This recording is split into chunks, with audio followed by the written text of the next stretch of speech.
Welcome to the Heart Helper podcast, a spiritual space where we share extraordinary stories from everyday, ordinary people because we truly believe that inspiration is far greater than influence.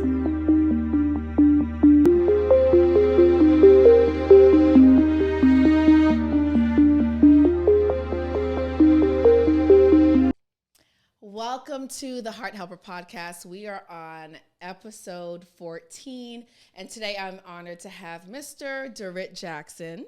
He is a being of light, an aspiring singer. I don't know if he'll sing a note for us today, but hopefully so. I actually met him when I first moved to Atlanta about 2 years ago. We were working for the same company. He started out as my coworker, and here he is now a friend. Yes. We are so happy to have you. Welcome to the Heart Helper podcast. I am happy to be here. Thank you so much, love. Thank you for taking the time out of your schedule. You look great. You know, I'm trying to dazzle it up a little bit. Like I say, professional by day and little razzle dazzle, edgy something by night. I know. I'm telling you. Well, I'm so glad that you're here, and just having met you. You know, usually I'm not friends with my coworkers. I'm not going to hold you. Me too. So I'm glad to see that we're here. We really did connect outside of work, and yes. I think this is going to be a beautiful, beautiful, beautiful episode. So to get started, in our personal conversations, we've discussed you growing up in the church because I know you said that your mom was a minister. Yes. So tell me about that. How was your experience growing up in the church? I think, so a little backstory about my mother. She had my brother at 15. Wow. She met my father, and she had me at like 19. So she originally was raised in this church, like a full holiness type Pentecostal church, and she strayed away from it for a long time. And then like after me being born and then my sister being born, she got back into the church. And that's where everything took off. And to be honest with you, it was an experience. I didn't live a childhood like most kids that were around me. You know, she was extremely strict. My mother knew my whereabouts every second of the day.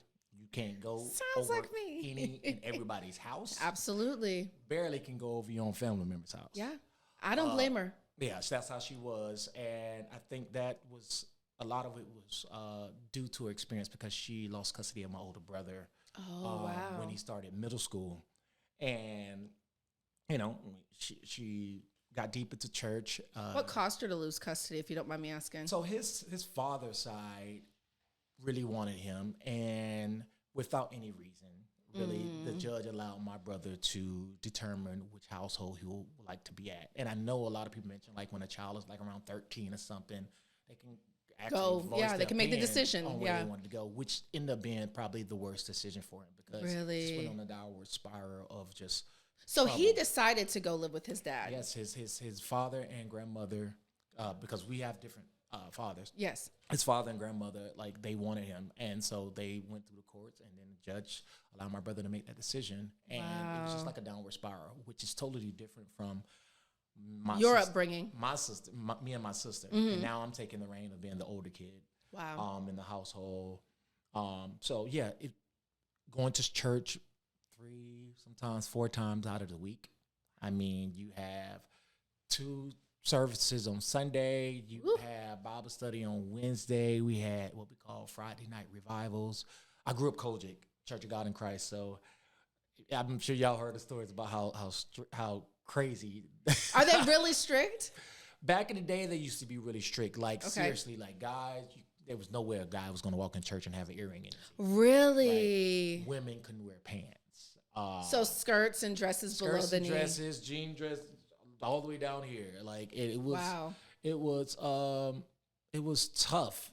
One, I mean, you're already pushed aside. You're not being able to, like, be around a lot of people, and then at the same time, like, it was almost cultish. Like, really, it sounds like you couldn't really be yourself at all. You couldn't, like, at all. Everything's kind of standard cookie cutter. And it's sad to say, I felt like having a sense of self-identity and individuality was not.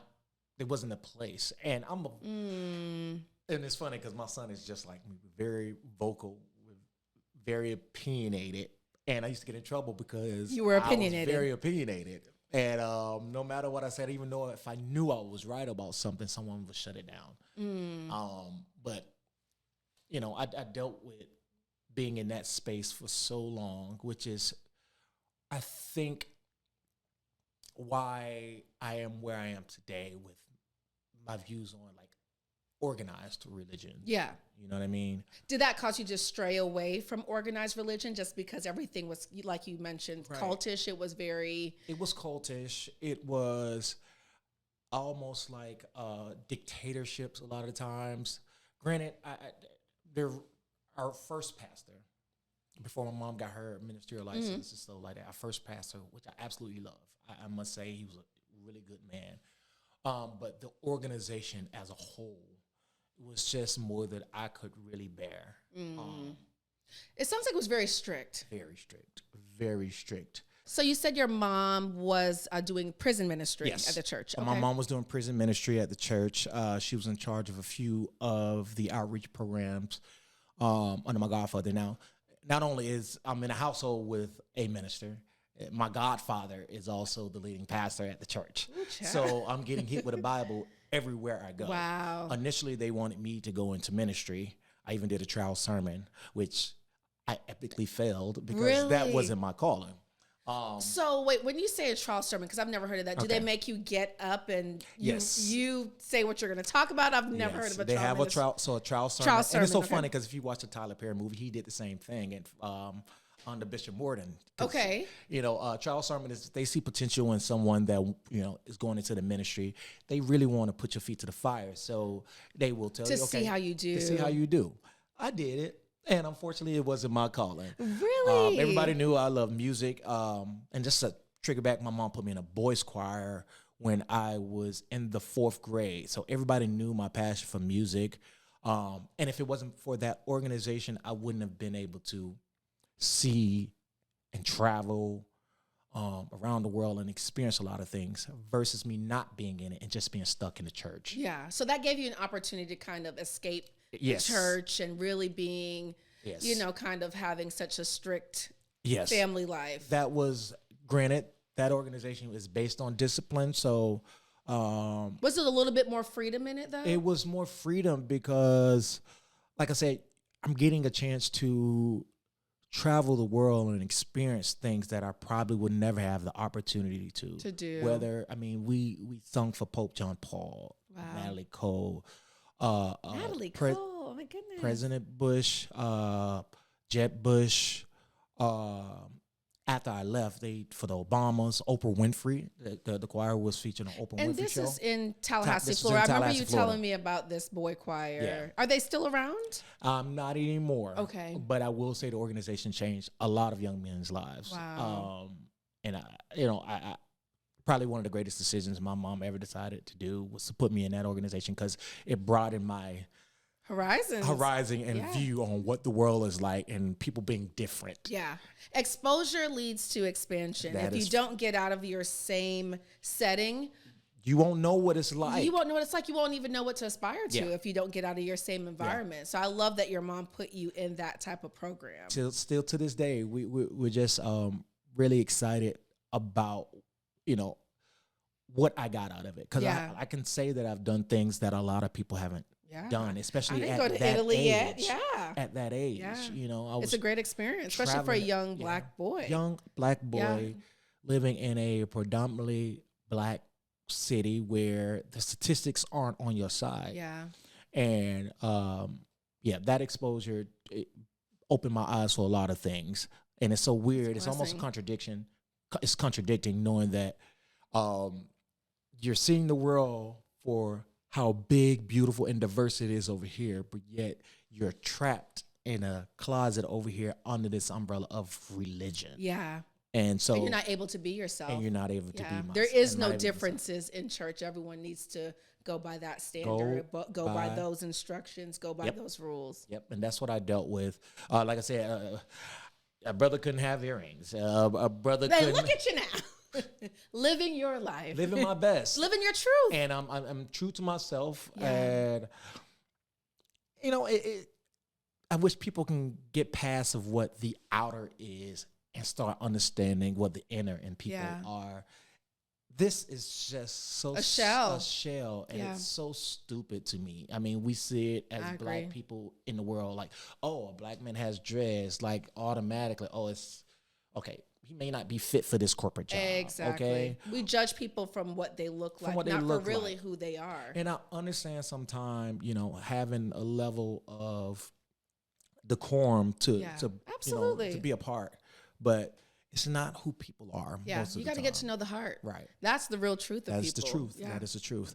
And I've always made it. My people used to call me friendly. My We're cancers. cancers. We are friendly. We're friendly. We're loving. That's crazy. Yes.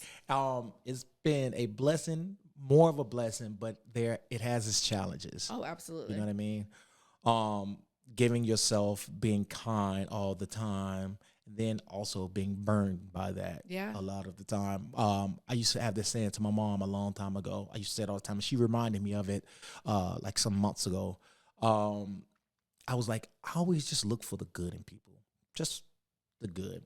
And sometimes that caused me problems because I overlook the bad in people, which is there, All of us have bad, though. We all do. We literally all have bad. No one comes here and everyone's like a saint. Yeah. We're all sinners. Yes. But at least, surround yourself with people that are trying to be connected to the light. Amen But to I that. think it's a good thing to see the good in people. Yeah, I know. I think it's a try, good thing. I try to at least,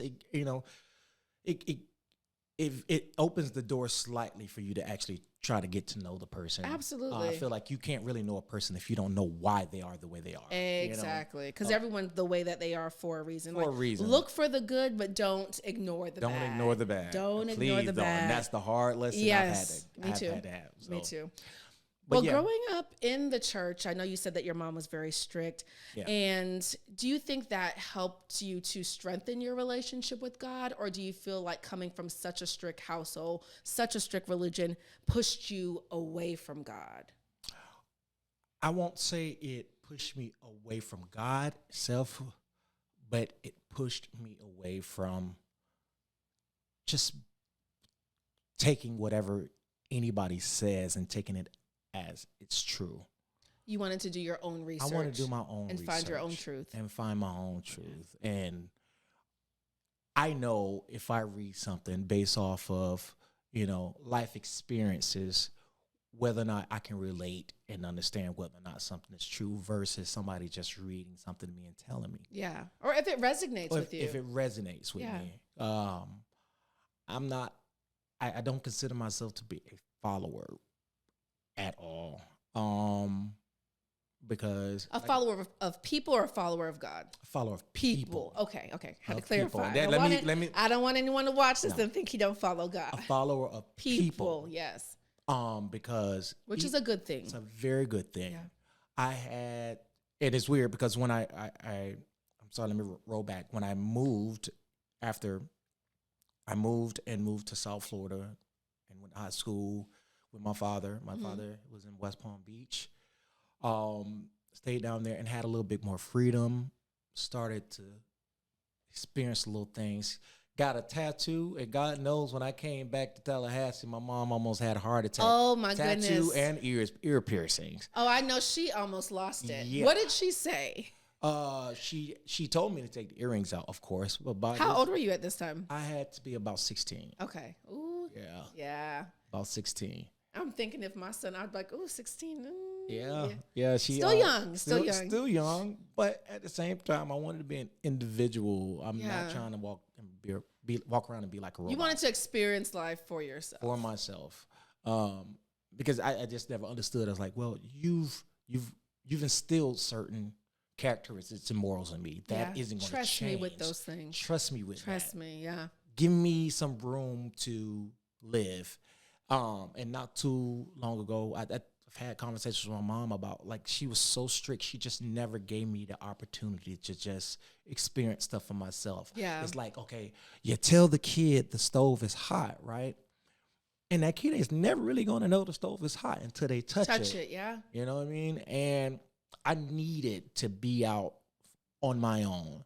And I really got to experience that afterward. I just wished as a child, I was given the opportunity to have a little more freedom because being an adult, it's going to hit you. It's going to come. And I think even now that I'm a parent, you try to shelter your kids so much because we don't want you to hurt. We don't want you to experience a lot of the trauma that we've went through. So you hold on so tight to your kid, but a lot of times when you hold on so tight to them, they end up pulling away. You know? And that's what my mom did. Like I said, she had my brother at 15. Yeah. She was kicked out of the house. So I could only imagine what she's experienced. So she was kicked out of the house. My mother was kicked out of the house from my grandmother. She originally was staying with my brother's father's parents for a minute, and then at like 16 was able to get an apartment by herself.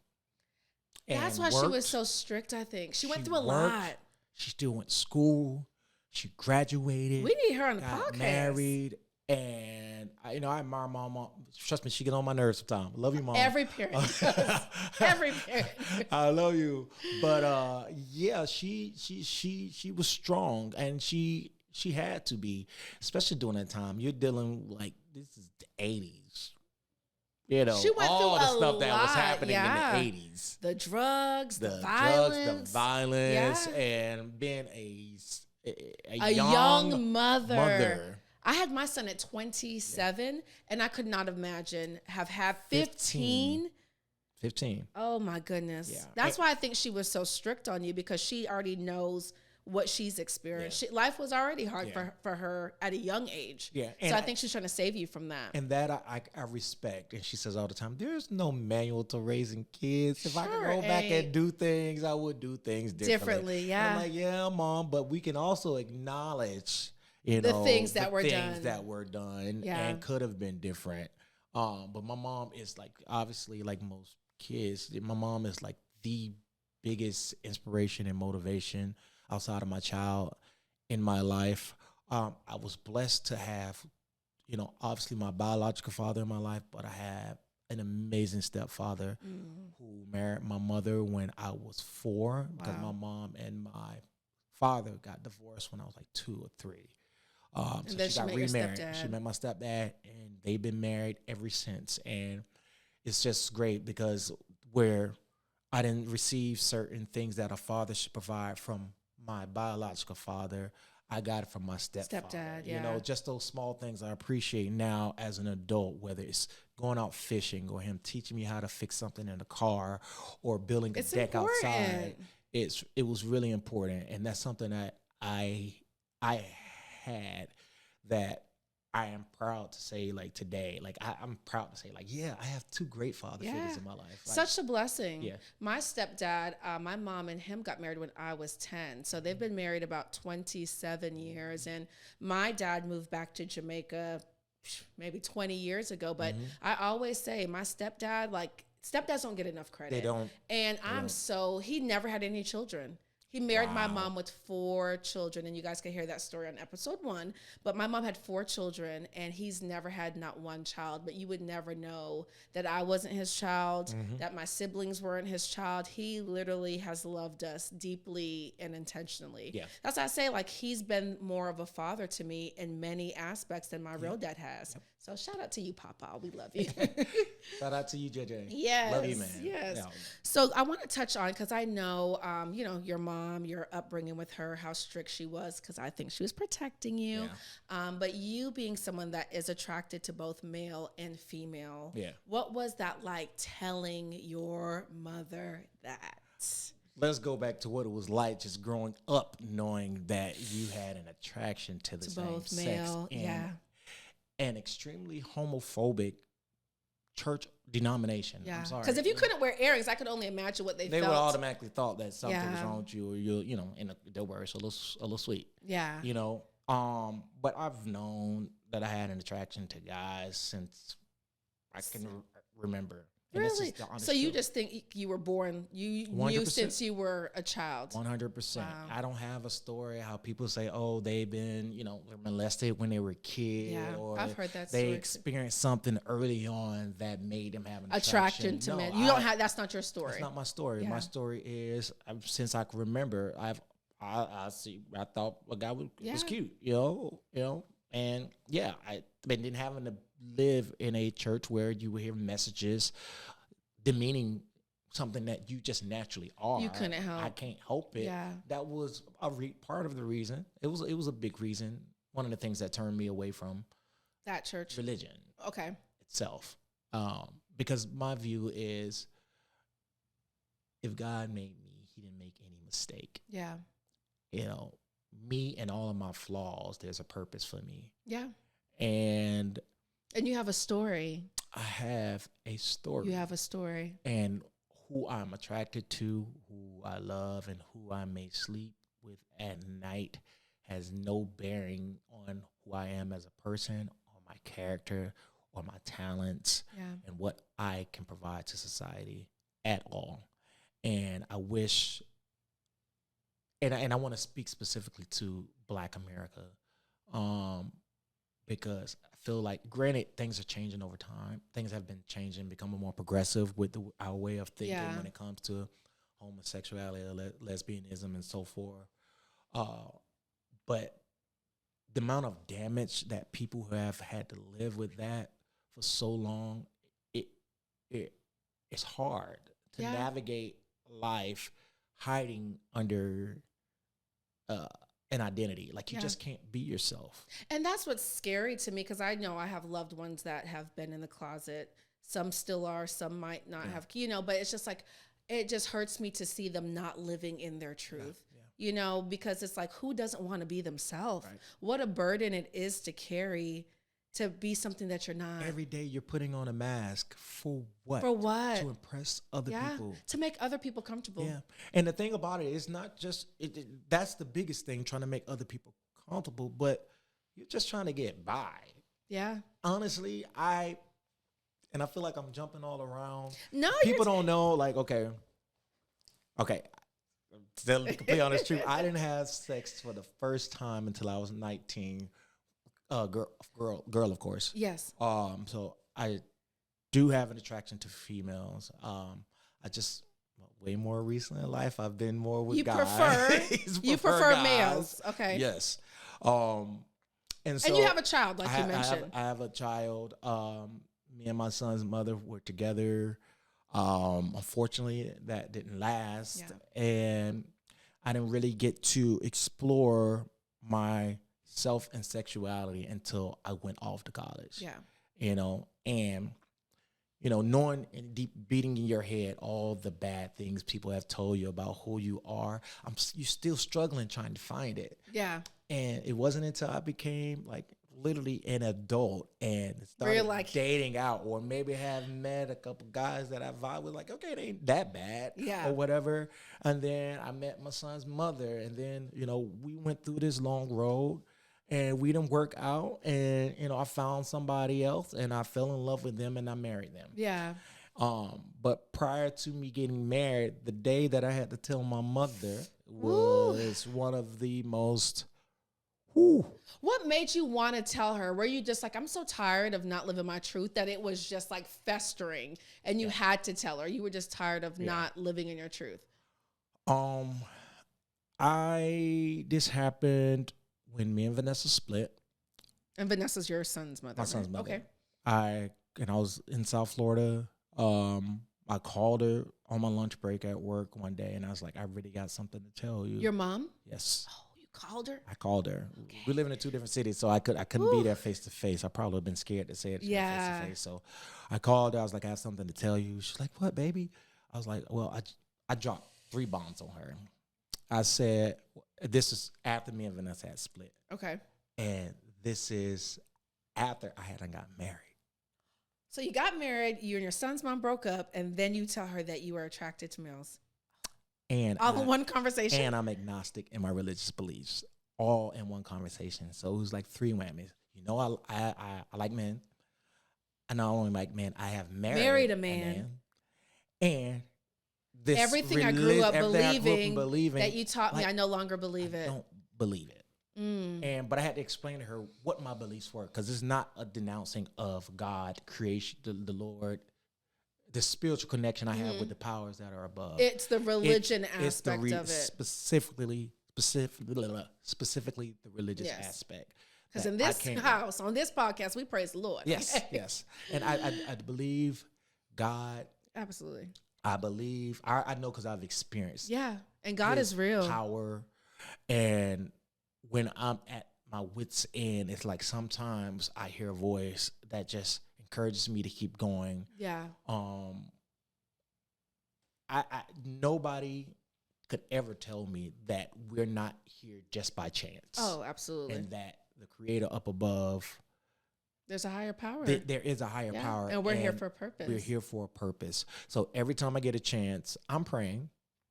I haven't prayed as much as I probably should have, but I'm praying. You're praying, yeah. Just saying I'm thankful because I've been at my lowest, God knows, plenty of times, but for some reason I always get through it. And the one thing I can say is like I get taken back to my childhood. That same place where felt like I was restricted in a church organization is the same place I go back and fall on. So it's like a bunch of contradictions. So what you learned was beneficial. Very. You might not have liked it at the time, but look, the fact that you said that you go back every time to that place. Every time. It's beneficial. It's a home for you. Every time. It's a safe space. I grew up with, listen, I'm talking about an old culture church where they used to have people tearing, what they used to call tearing. What's that? They used to have a tearing service where they wanted people to get the Holy Ghost. So you just sit down and they have the old mother behind you saying, call on Jesus, Jesus, Jesus. And you just calling on Jesus, Jesus, Jesus, Jesus. Calling to bring that. Yes. And so then you all can of a speak sudden, in tongues? People speaking in tongues, all the emotions just start flowing. It's like this amount of electricity that just flows through your body through you because you're calling on the power above. Feeling the energy, feeling the spirit. Feeling the energy and feeling the spirit, which I know it has gotten me through some tough times. Of course. So, yeah, I feel like I'm jumping all over the place. So what did your mom say when you said all of that to her? Oh, gosh. So was she sitting down? I don't know if she was sitting down. Well, she was at work herself, so she stepped out. So she had been in her car because I was in my car. Oh man! But she was mute for a long time. I'm on the phone sobbing and crying, and the first thing she said to me was, "Well, you don't have to go and broadcast it." And in my mind, I'm like, that's not what I needed right now. Yeah. And I'm still the same. I'm still the child you love. That you love and you raised. She's known me. Even my girl, it took her forever for me to bring a girlfriend over. Yeah. You know what I mean? My girlfriend's over if I was dating somebody or her to be in my love life. So I didn't broadcast my life at all. Yeah. So the fact that you think I'm broadcast. We don't have this conversation, Mom, but the fact that you think like I'm gonna walk around and, oh my God, it's like a rainbow festival, stuff like that. If that was her issue, you don't have to worry about that because that's just not me. But I think that's what people automatically think. But like she said, no one knows how to be a parent. Right. So she probably didn't know what to say. Didn't know what to say. Yeah. And, looking back at it now, we went through a period of her where she said, I've grown to understand. Mm-hmm. Because it went years. And especially when she knew I was married, and then me and my ex, we lived together, and she knew the kind of damage and trouble I was going through in that relationship. Did she ever meet your ex-husband? She did, and it's funny because she didn't meet him face to face until about 2 years in our relationship. Mm-hmm. And it just so happened, we went to Tallahassee, and I told her I was in town. She said, "Okay, well, meet me at your grandma's house." I was like, Carl's here. She said, "Oh, that's good." Okay. We pull up. Now this is my grandma's house. So Lord. And so my mom and my grandma walk out. My mom is just, throwing all kind of shade towards him. One, she know all the struggles and troubles I had. Okay. So she knows what he had did to you and all this. She knows. Yeah. Mom, like I said, it took time. She grew to understand who I was, or whatever, and that I was just in love. You know what I mean? But just like her or anybody else have been in toxic relationships, I fell into the same thing. Yeah. It just so happened to be with a man. And she throwing all kind of shade. And then my grandma was like, "Oh, hey, well, nice to meet you." My mom, I'm like, "Oh, grandma." And so, so now, like, my mom knows, my grandma knows, like, okay. Was that not a weight lifted off of your shoulder, though? Like, it felt amazing. And we went out to eat, and it was like, I didn't even have to say anything. And my grandma's not treating me any type of way. Any different. So it's like you were scared for all that time, and your family did not treat you any type of way. They didn't treat you differently at all. No, at all. Mom, father, grandma. I have some family members that don't know, but they don't know now. I'm cool with it. Heart Helper exclusive. I'm cool with it, including family member that lives here. Oh, okay, yeah. Listen, hey, I'm all Gucci. It's your truth. It's my truth. So, for anyone that might be watching that hasn't came out yet, what advice would you give to them? Because it's not easy to do. It's not. And easy. just like you said, your mom was so welcoming. She didn't treat you any differently. I think a lot of times people don't want to come out because they're afraid of, that they'll be judged. They're afraid of the backlash. Yeah. Some people are disowned. Their parents stop talking to them. What advice would you give to someone that wants to come out and live in their truth? I think it's very simple. And literally, we are on this earth once. Well, at least what we know of. Yeah, what we know of. We'll find out later, I guess. Right? So you're here once. And I think the moment you realize that you don't have to live for anyone else but yourself, it will become easier. You have to love yourself first. And it's not trying to sound cliche, but it's important because you're going to wake up 30, 40, 50 years later realizing that you probably didn't reach your highest potential because you're so busy trying to be something else that you're not. Those who are for you are going to be there. Regardless. And if they're not for you. I came one drunken night. I told my best friend, Chris, and my other friend, Ian, which are two close brothers of mine, both straight, went to college with one, grew up with one from the time I was in middle school. And they didn't know. One drunken night. Friend Ian was like, well, okay. When I'm gonna come down to Atlanta to see you. He married with his wife up in Tennessee. No judgment. No judgment at all. No judgment at all.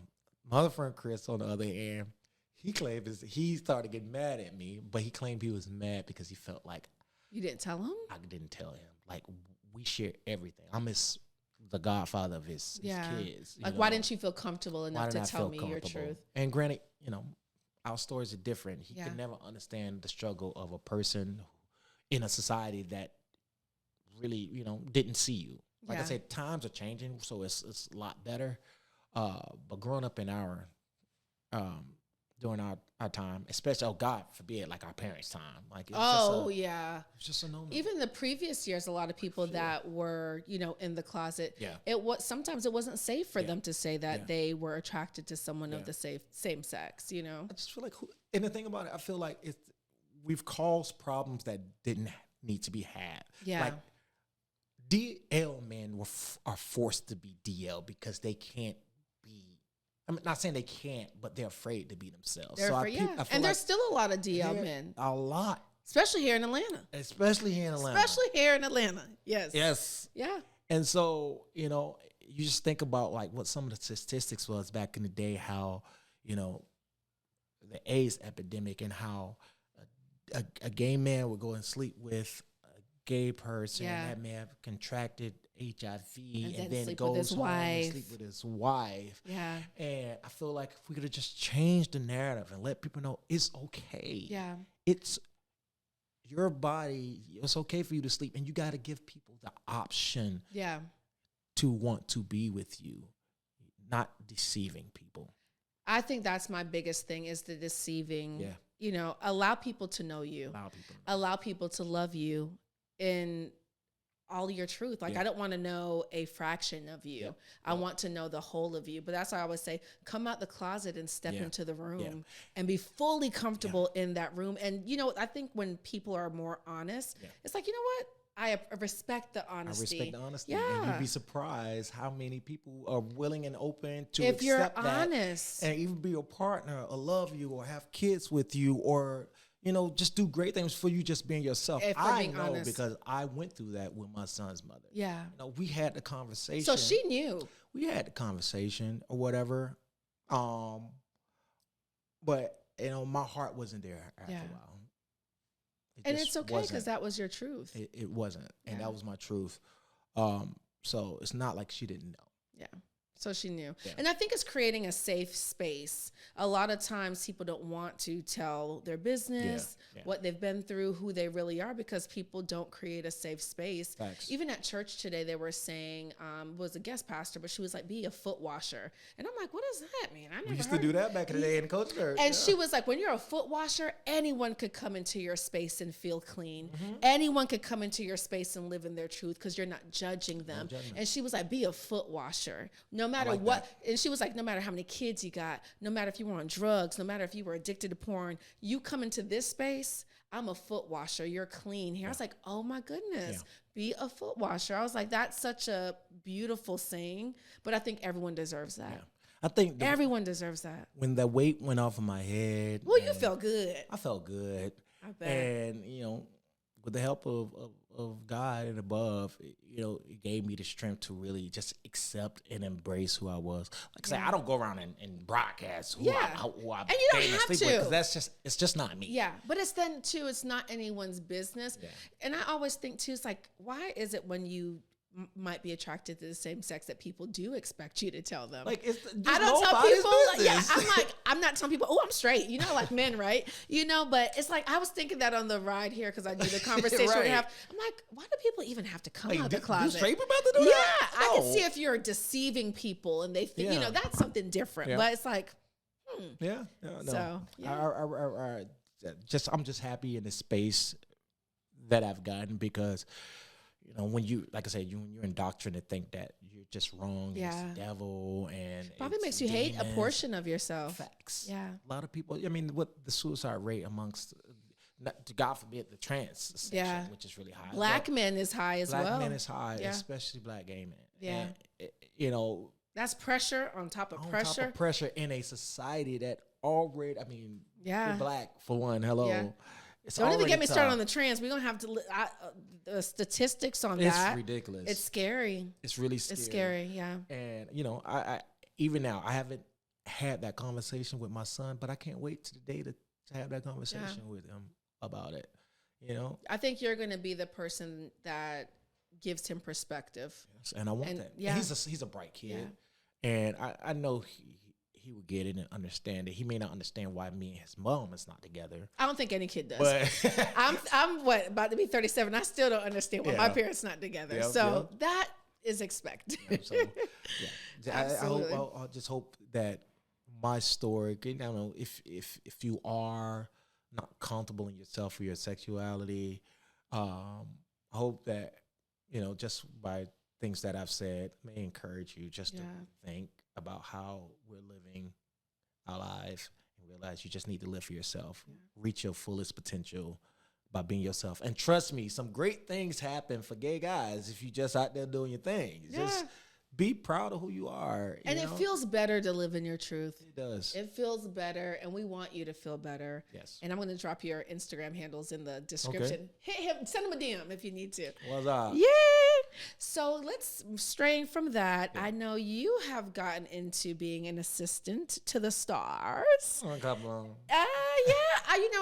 Like I said, we've been friends for about 2 years. So I'm like, oh, look at friend, being an assistant to certain celebrities, and we won't name them because this is about you, not about them. But how did you get into that career field? Because we met, we both worked in healthcare, and then you kind of transitioned, took on some extra work, and started being an assistant to celebrities. How did you get into that? To be honest with you, it was random. I manifested it, and I think we had a conversation. I sang a lot growing up. I recorded and I did all kind of things back in the days in Miami. I was working under a manager. I was deceived thinking that my work was actually going to be pushed, but that's neither here nor there. That's another story. It's another story. But I ended up losing my passion for music for a while. Well, singing in particularly, but I knew I wanted to be in the entertainment industry. And after working in healthcare, the bulk of my adult life, and then ended up losing a job because the company went under somewhat. Yes, the same company we worked for? Same company we worked for. That I moved up here for, and yes, then we all got laid off a year later? Yes, Yes, that yeah. company. But glory to God, because God is good. Look at us now. Doing our even thing. better. Yes, Lord. Yeah. Glory to the Alpha and Omega. Okay. Listen, I literally manifested it. So God heard me. You always wanted to be in the entertainment. I wanted to be in the entertainment industry, and I didn't care where I needed to tap in to get in. I'm going to figure it out. And it's so funny because I don't know if you remember the time I was going to do headshots to try to audition for certain things. You were doing some acting classes, and I got some extras on a couple of things here and there. And it's so funny, like one of them is a reality TV star, and she just so happened to be my favorite reality TV star of all time. And so I said, she posted on her IG, "Hey, looking for an assistant and some modest blase. Send me your resume." I did. Okay. Got a call like an hour later. "Hey, come in for the interview that evening." Hey, man. Poof, got the job, and she absolutely loved me. Just like that, I'm like, okay, what are the chances? Okay, like, granted, this particular person is just a reality star, but I absolutely adore her because I think she's great TV, by the way. Beautiful lady. Beautiful lady, great TV. And just so happened, I called it, and it happened. You just took the leap of faith, and God was like, okay. Took the leap of faith, walked in, was being myself. Being yourself. I was being myself. That's going to be the title of this podcast, Being Yourself. And it attracted her. And it was a lot of people. Wow. And out of all those people. She chose me. Wow. She chose me. And the exposure was good. Networking, I'm sure. Networking is great. Amazing. I've got to meet some really cool people that have some great platforms that, I'm still trying to leverage good this relationship with this particular person, because I just want to build a great Rolodex of people that if I need them, I can call them and do what you're called to do.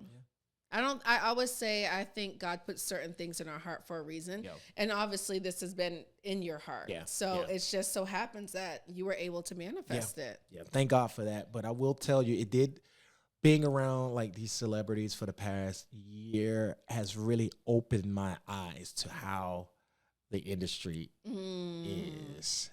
And when you say how it is, do you think it's like, because I always think it's like a dark place and it's like a cutthroat place. It's cutthroat, but then you have some people that are just genuine people, genuine folk.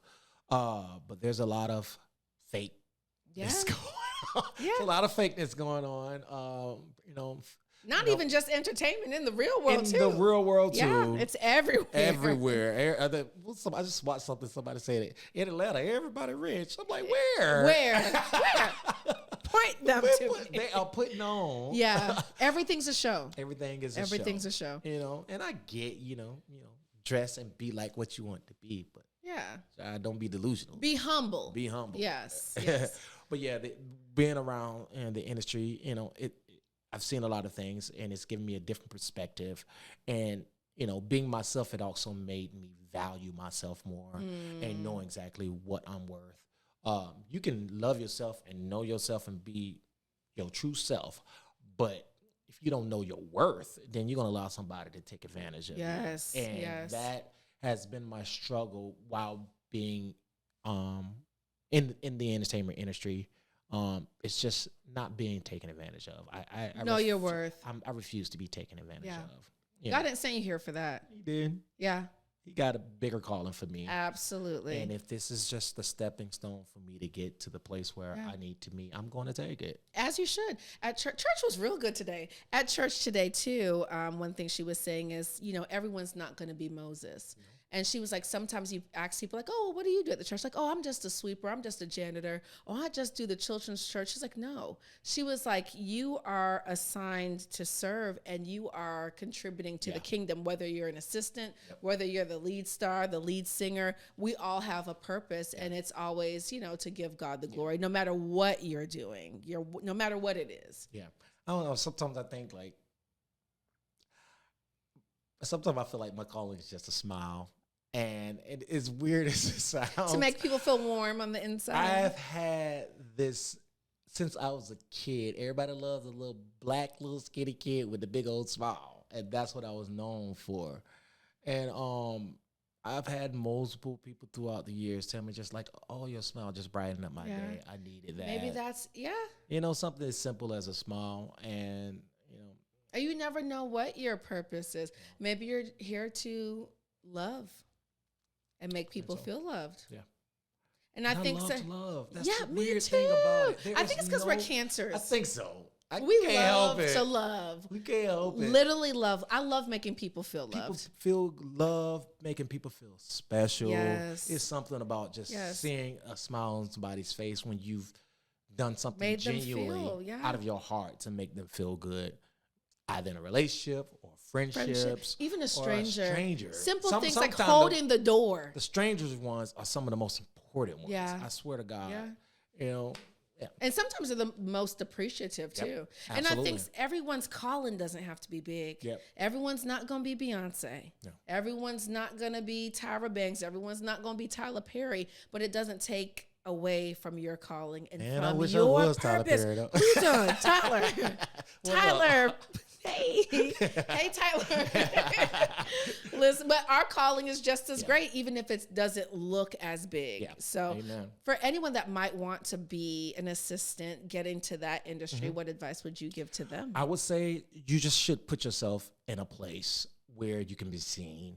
If you reside here in Atlanta, I mean, you literally see stars walking at the grocery store or at a gas station. Make sure you're in a place to where you just can be seen. Make sure you're out there and putting yourself out there. Yeah. Take the leap of faith. You have to take the leap of faith. And if people can call it strategic, well, yeah, it is strategic. I'm sure those people that are in the entertainment industry, they were strategic in getting to where they wanted to be too. Absolutely. And they were hungry to get to. Yeah. So yeah, it's nothing wrong with being, what's the word I want to use? Like ambitious, or what they like to call clout chasing. I don't like that word, clout chasing, but if you have to, I would say go-getter. A go-getter. Be a go-getter. Be in a place to where you can be seen. Like I literally would have loved to work with Tyler Perry Studios. I sent my resume like 8. We gonna send him this podcast. Times. Like it's I'm not too late. Going. No, it's not. It's not too late. I'm gonna keep going, and as you should. And that's why I'm trying to get numbers for anytime I'm in a space in a room full of like people I know that have influence. Network. Like, I'm trying to network. You have to network.